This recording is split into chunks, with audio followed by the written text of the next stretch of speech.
Hello, and welcome back. I'm recording all of this in one day. That's why I look literally exactly the same as I did last week. Anyway, so we are going to read chapter 6 of Still Into You today. It is on Archive of Our Own by Sable Biscuit 20. If you like videos like this, remember to give it a big old thumbs up. And if you want to see more videos like this, comment down below what you want to see me read next. Also, I don't know if we've decided yet, but we have to figure out what we are going to do for 10K on here. So feel free to give me some ideas. I'm down. Let me know if you want me to read you into you. I don't know. Anyway, let's just read. Let's read. I'm parched. My throat is so dry. This chapter is called Grudges. 45 minutes later, after leading a limping Katsuki into bed, Midoriya looked down at his hero suit, caked in dirt and stained from dry blood. He crinkled his nose in disgust and glanced over at the blondes, whose eyelids were already drooping. "I'm gonna grab something to wear and change in your bathroom, okay, Kachan?" The other man barely grunted in response and mumbled, his words slurring together and clouded over with sleep. "Okay, clothes in the hamper." Despite being no more than 10 feet from his own apartment, Izuku couldn't help but admit that he just wanted an excuse to steal Katsuki's clothes. Izuku walked over to the laundry and began fishing for something clean to wear. All the clothes smelled of nitroglycerin, soap, and deep musky scent that could only be described as Bakugou. Midoriya settled on a t-shirt and a pair of joggers. Both were clearly too large for his frame, and wandered into the bathroom. He began removing his suit and saw Bakugou's tattered, bloody tank top crumbled into a pile on the floor. Izuku sighed. But like the good Samaritan he was, he picked up the shirt and wandered to the trash can in the bathroom to throw it away. No use in keeping this thing, he thought to himself. He had seen approximately 15 different black tank tops in Katsuki's hamper. As he glanced into the trash, he felt the contents of his stomach threaten to come up his throat. Is that a f***ing tied-off? Midoriya's head spun as he was hit with emotional whiplash, conflicting feelings of deep despair, hot white anger, and jealousy. So much f***ing jealousy washing over him. Over the past couple of hours, Izuku had managed to forget that Katsuki had f***ed his best friend no less than 2 weeks ago. But seeing literal physical evidence of Todoroki's betrayal sent him spiraling. Midoriya was hurt by what Katsuki had done, deeply f***ing hurt. Literally shut up. Like, it is not your— oh my god. Right? You didn't see him for 5 years. Right? Your best friend because he's the only person in this situation. Right? Todoroki straight up— he wants. oh my god. But it paled in comparison to how his heart ached for losing Todoroki too. In a matter of one night, Katsuki had destroyed not only his relationship with Midoriya, but also Midoriya's relationship with Shoto, his best friend.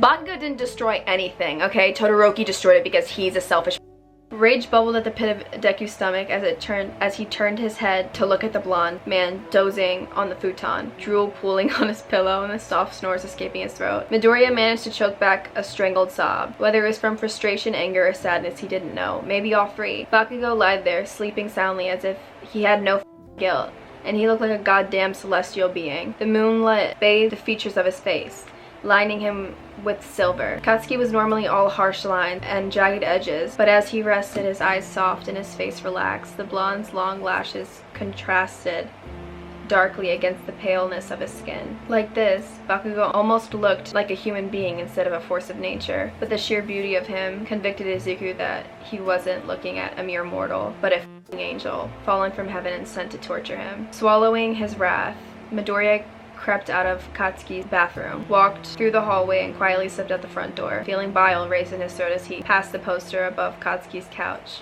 What a f***ing joke. A warm glow radiated through the blinds as Katsuki opened his eyes. Okay, so like you get mad at someone and they're literally dying and you just leave them? Awful, right? I didn't even know you liked him. Not even that, like Katsuki's straight up dying. Like dying. He could have died. And like you get mad because like he banged your best friend because he didn't know that you liked him and you just leave him to die. A warm glow radiated through the blinds as Katsuki opened his eyes, slowly adjusting to the sunlight infiltrating his room. He attempted to sit up, hissing in pain as he reached down and felt the bandages wrapped around his torso. Oh yeah. He thought back, the events of the previous night rushing back to him. Wincing, he scooted off his bed and stood, leaning heavily against the wall. "Deku?" Katsuki called out, his voice sounding weaker than he anticipated. Well, that's f***ing embarrassing.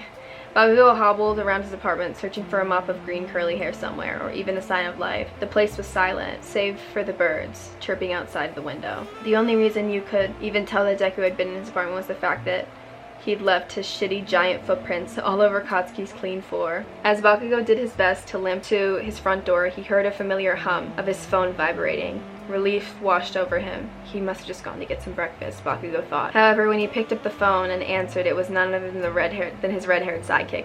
"Bakugou, man, thank God. I've been trying to get a hold of you since last night. Kirishima's voice sounded panicked. Are you okay? Katsuki couldn't help but laugh. Were you worried about me, shitty hair? His best friend groaned into the phone, but Bakugou could hear the smile on his face. No way, Baku bro. That would have been very unmanly of me. Kirishima hesitated for a moment, and then a little bit quieter. But I'm glad you're okay. Really glad. Oh, the bromance. It's the bromance for me. I love them as like a bromance. Oh, Mom, that's what Mama likes to see. Anyway, thanks, man. So how are you feeling? Your picture's all over the news again. I can't believe you let Deku hold you like a baby. Kirishima howled with laughter as Bakugou's face reddened. You look like a princess being saved by his knight in shining armor. Katsuki didn't want to admit it, but that's what it felt like too. Oh, shut the f up, loser. He just took me to Recovery Girl. I could have died, you know, Katsuki said, his voice feying seriousness. Wait, don't joke about that. Kirishima's tone was stern. You almost did. I've never seen you go down like that, bro. Ichiro paused for a moment, a grave silence falling over the conversation.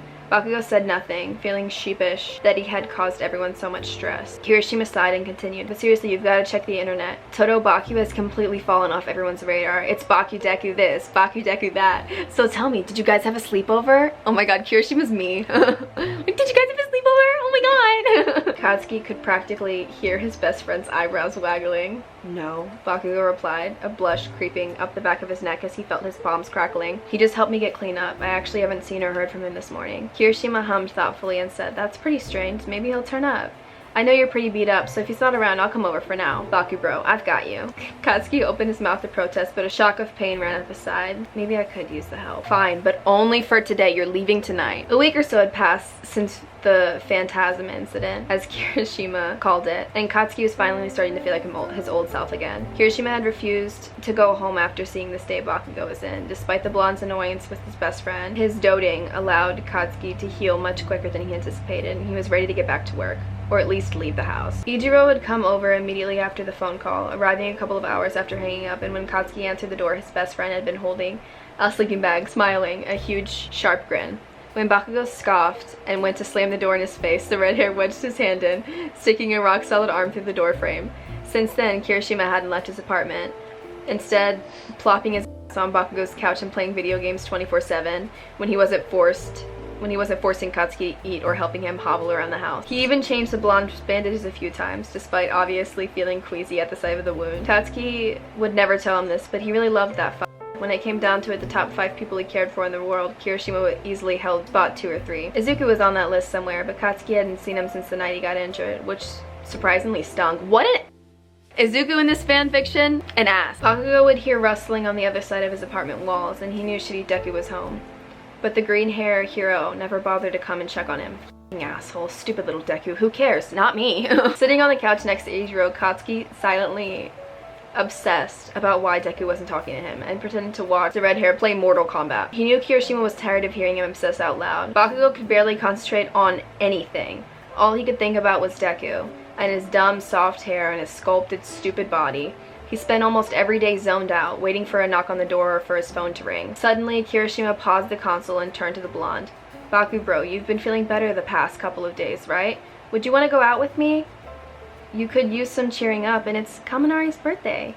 We're all hanging out at the karaoke bar. Jiro will be there, of course, since it's Kaminari and all, but she would never pass up karaoke. I think she's bringing Momo and Ashido too. It should be a good time, bro. Bakugou was right about one thing. Kirishima was tired of watching the blonde mope around. Normally, Bakugou would have said a resounding no. He f***ing hated going out in large groups, and he especially hated parties. But being trapped in the apartment with Kirishima for a week is making him lose his mind. So he relented. Fine, I'll go, but make sure Shoto isn't there. It'll be too awkward, and I think Endeavor would personally cremate me. This is everyone after quarantine is over and we're like, oh, we have to go out again? That's f***ing crazy. Kirishima smacked Bakugou on the back and stood, "Attaboy, Katsuki, very manly of you." Bakugou yelped in pain at the sudden contact, his abdomen protesting and his eyes narrowed. Watch it, you stupid motherfucker. I'm not 100% good yet. With that, the redhead laughed and pulled Bakugou to his feet. My bad, let's get ready, bro. He looked at Katsuki, his eyes teasing. I can help you get out of those clothes if you want. Let me be your Izuku. Love this man. Ichiro's eyebrows waggled. Bakugou groaned at his best friend's antics. I knew I shouldn't have told you about that. After changing clothes approximately 100 times, Bakugou decided on an outfit that was ready for the bar. When the blonde came out of his room, Ichiro wolf whilst grinning wildly. This is so hard for me to say. I can't with my W's. Damn! Damn! What's that? Damn! Baku bro becomes Baku babe. If I was gay, I'd be so into you right now. Bakugou tried not to laugh as he rolled his eyes at Kirishima. I haven't left the house in a week. Forgive me for wanting to feel like a fucking human instead of some bridge troll that never emerges from its cave. Katsuki had tried pretty hard. He wasn't gonna lie. He spent at least an hour or two getting his hair to look perfectly ruffled and lined his eyes with the tiniest bit of black eyeliner, just enough to turn its crimson orbs smoky, but not enough for his friends to notice and make fun of him. His black pants were ripped at the knees and just tight enough to show off his thighs and ass. Katsuki figured he didn't keep up with leg day for no fucking reason. I missed the gym. He wore a simple red sweatshirt that bought out his eyes and was a tad bit too short, so that when he lifted his arms you could see a glimpse of the sharp V-line of his hips trailing into the waistband of his pants. Bakugou pulled the sleeves on his hoodie to his elbows to show off the tattoos winding his forearms. Did he have tattoos last time I read this? On his feet were his signature brown boots, beat up but comfortable and familiar. Well, Kirishima said, you clean up much better than any other bridge troll that I've ever met. Katsuki scoffed at his best friend, but Kirishima could hear the hint of pride in Bakugou's voice when he said, let's get out of here, shitty hair, we're gonna be late. Izuku sat at the— oh, this should be interesting. I know what happens, but like, wow. Izuku sat at the bar top, sipping his gin and tonic, smiling as he watched his friends singing their hearts out. It was Kaminari's birthday and Kirishima had gone out of his way to invite Midoriya, even coming over and knocking on his door to ask. Kirishima, my man, bro, he's straight up over here like getting them together and shit. I love it. Even coming over and knocking on his door to ask. Izuku didn't usually go out, but he felt obligated to his friends. Kirishima had really seemed like he wanted him to come, so despite his better judgment, Midoriya relented. The bar door swung open and Izuku turned his head, a smile on his face. The only person not there yet was Kirishima, and as he saw the redhead enter, he began to greet him warmly. Kirishima-kun, it's so good to see you! The red hair grinned at Midoriya, but as Ichiro turned to say hi to the rest of his friends, Izuku felt his blood run cold. He spotted the blonde hair and ruby eyes that narrowed accusingly as they focused on him. Midoriya felt a wave of anger crash over him. Why the hell is he mad at me? Oh! Oh! Oh! I can't even! I'm literally mad! Bro, these hands are rated M for Midoriya. I can't do it. I'm literally gonna lose. Let's take a minute and name why Bakugou can be mad at him and why Midoriya can't. Midoriya didn't talk to him for 5 years, kissed him and ran away, didn't answer any of his calls. Bakugou didn't hear from him for 5 years, almost died. You left him while he was almost dying, knocked on his door, and then he banged your friend after you decided that you didn't want to talk to him and slammed the door on his face like that, because you know what you told him the next morning, that you were talking to his friends and not him. Be mad at your best friend, be mad at yourself. And why does he have to be so hot? Bakugou looked so exquisite that it should be illegal. If Izuku hadn't known the man when they were kids, he would have sworn Bakugou wasn't possibly born. He was crafted by the gods using a hammer and a chisel. Even when he was pissed, Katsuki was easily the most beautiful thing Izuku had ever laid his eyes on. I'm such a fucking sucker, Midoriya thought, and he couldn't help it. The blonde had always had this effect on him even when they were younger. Stomping up to the green-haired loser, Katsuki plunked his ass into the stool next to Deku and ordered a whiskey on the rocks. They sat there silently, the tension hanging in the air like fog until Bakugou broke the silence. Where have you been? His voice was surprisingly tender. Izuku had expected fire in the blonde's speech, but all he heard was hurt. Working, I guess. Bullshit, motherfucker. I can hear you in your apartment all day. You're not always working. Bakugou's tone was harsh now, his grief washed away by frustration. Now it was Izuku's turn to get upset, and it didn't help that he was already on his 3rd or 4th drink of the night. Why do you even care, Kachan? So you were just gonna save my life, pet my hair, undress me, check me out, and then ghost me again? Mixed signals much? Midoriya scoffed loudly. Mixed signals? I can tell you about mixed signals. You Todoroki not even 24 hours after oogling me in a towel. I sat in my place like an waiting for you to text me back. He sat in his place for 5 years like an asshole waiting for you to oh god, Midoriya. I was straight up waiting for you to text me back when really you were the goddamn asshole. Alcohol made Midoriya brave, but also very, very stupid. Katsuki felt his hands sparking again, crackling energy bouncing between his fingers. He spoke through gritted teeth. I'm the asshole? You ignored me for 5 years. Izuku snapped his head to face the blonde, feeling 2 decades of pent-up anger coursing through his veins. And alcohol. So much alcohol. Off, Bakugou. Midoriya's voice dripped with resentment. Deku had never, ever called Katsuki by his last name. But drunk Deku? Oh, he absolutely did. The green-haired hero continued. And I didn't mean to ignore you. I told you what happened. Figures that you don't understand. You've always been the dumb one. And that stung Bakugou down to his, wow. As someone with inadequacy issues, that hurt me. That like hurt me. That I feel physical pain in my chest. That one stung Katsuki down to his core. Drunk Deku decided to press forward in his insults against his better judgment. You're just a stupid anyways. Honestly, the fact that Bakugou forgave him after that. I would have punched him in his damn face and never talked to him again. Right? You don't think I see you in the news being a different guy every week? I wonder how many diseases you carry around. It's a good thing you slept with Todoroki anyways. I wouldn't have even let your sorry number 2 ass touch me. This hurts me. This like physically is causing me pain. Midoriya felt one for all bubbling beneath the surface of his skin, and he was going for the jugular with every insult he spat. Bakugou's eyes widened and he felt his heat radiating from his hands. He shook with pure, unadulterated rage. Every word Izuku said felt like a f***ing dagger in his heart. Where the f*** is this quirkless f***ing loser? Get off talking to me like that. Without thinking, he reached up and shoved Izuku off the stool. For a second, the green-haired man looked frightened, like he did when they were younger, and guilt came over Katsuki, and Bakugou opened his mouth to apologize, but he felt his body slam into the ground beneath him. Izuku leaned over Bakugou, snarling in his face, breath smelling of liquor. Don't lay your f***ing hands on me. Oh, it's f***ing on. Bakugou clambered to his feet and slammed a fist into Izuku's perfectly pretty mouth, watching red dribble down from his lips. Midoriya spat his blood on Katsuki's face and snatched the blonde's collar, his biceps pulsing pink, green, and red. Bakugou growled, placing his hands on the other man and letting off an explosion directly into Izuku's abdomen. The green-haired man doubled over in pain, and as Katsuki turned to leave, he was tackled to the ground. Izuku screamed as he pinned Bakugou to the floor with his knees, landing a punch after punch, while Bakugou set explosions off in the other man's face. The commotion was drawing attention of other Patreons quickly. Murmuring filled the crowd. Is that Pro Hero Deku? Wait, Ground Zero? What the f***? Kirishima yelled, yanking snarling Izuku off of Bakugou. They were both bloody and had no idea whose blood was whose. What the f*** is wrong with you guys? I invited you here so you can make up, not beat the f*** out of one another. Kaminari and Momo ran over and pulled Bakugou off the floor, holding him back to let out a stream of curses, fighting against their grips with all he had. I'll f***ing kill you, you piece of quirkless garbage, you've always been nothing! Bakugou screamed, his veins and neck pulsing. Izuku was definitely drunk, but he'd always thought Katsuki never been more beautiful than when he was angry. You wish you f***ing could, you number 2 loser! Must suck never being able to beat me for longer than a day, huh? Doesn't it just eat you up at night? Oh, I forgot, you had Todoroki do that for you. Izuku's voice was sickeningly sweet. He didn't even sound like himself. Why don't you just crawl back to him, you dumb s***?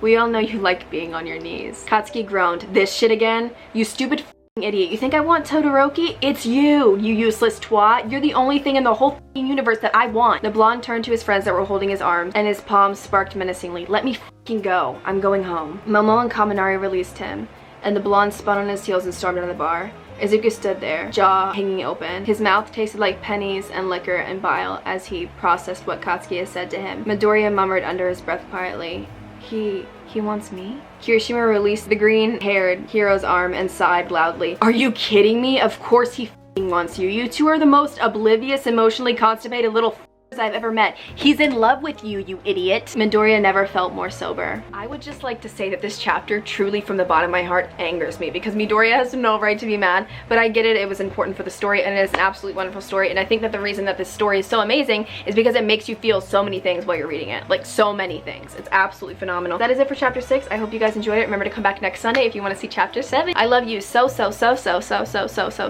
much. So much. That's true. I love you so much. Anyway, remember to stay safe, do your homework, and drink water, and I will see you in the next one. Bye!